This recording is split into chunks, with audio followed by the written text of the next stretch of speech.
Halo Sobat Zobi, apa kabarnya? Kali ini kita akan membahas materi IPA Biologi, yaitu pada keanekaragaman hayati dan klasifikasi makhluk hidup di tingkat keanekaragaman hayati berdasarkan kurikulum Merdeka. Sebelum itu, jangan lupa like, komen, share, dan tentunya subscribe. Salam berbagi ilmu.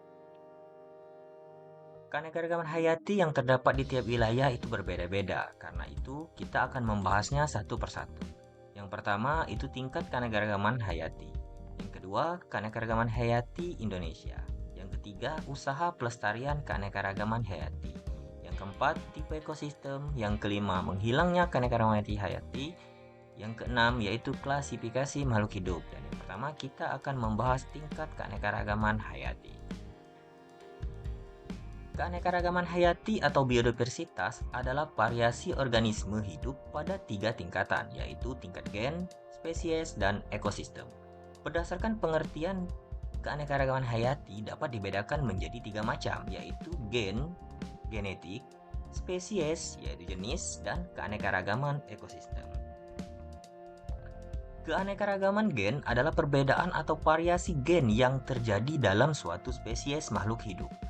Keanekaragaman pada organisme dalam satu spesies disebut varietas atau ras. Contohnya adalah varietas buah mangga dengan nama ilmiah Mangifera indica.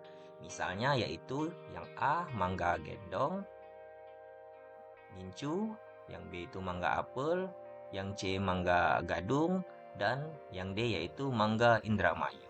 Keanekaragaman sifat genetik pada suatu organisme dikendalikan oleh gen, namun ekspresi gen suatu organisme juga dipengaruhi oleh kondisi lingkungan tempat hidupnya.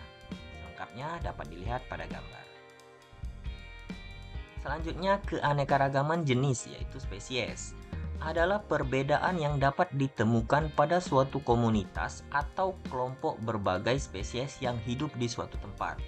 Ada beberapa jenis organisme yang memiliki ciri fisik yang hampir sama. Ingat, ciri fisik yang hampir sama. Misalnya hewan dari kelompok genus Panthera terdiri atas beberapa spesies, antara lain yang pertama itu kita lihat harimau, Panthera tigris, kemudian itu singa yaitu Panthera leo, dan macan tutul yaitu Panthera pardus, dan yang terakhir yaitu jaguar, Panthera onca.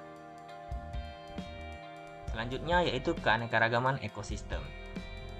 Ekosistem terbentuk karena berbagai kelompok spesies yang menyesuaikan diri dengan lingkungannya. Satu spesies dengan spesies lainnya saling mempengaruhi. Interaksi juga terjadi antar spesies dengan lingkungan abiotik tempat hidupnya. Oke. Sini terbagi menjadi dua macam, yaitu ekosistem alami dan ekosistem buatan. Ekosistem alami misalnya hutan, rawa, mangrove, sungai, dan padang rumput. Kemudian ekosistem alami ini memiliki keanekaragaman spesies lebih tinggi, tetapi keanekaragaman genetik lebih rendah dibandingkan ekosistem buatan. Itulah perbedaannya dengan ekosistem buatan. Ekosistem buatan misalnya agroekosistem dalam bentuk sawah, ladang, dan kebun. Ekosistem buatan ini memiliki keanekaragaman spesies yang lebih rendah, tetapi keanekaragaman genetik yang lebih tinggi dibandingkan ekosistem alami. Jadi di sini perbedaannya. Oke? Itu saja Sobat Sobi. Bagaimana? Bisa mengerti? Jika ada yang ingin ditanya, silakan ketik di kolom komentar. Salam berbagi ilmu.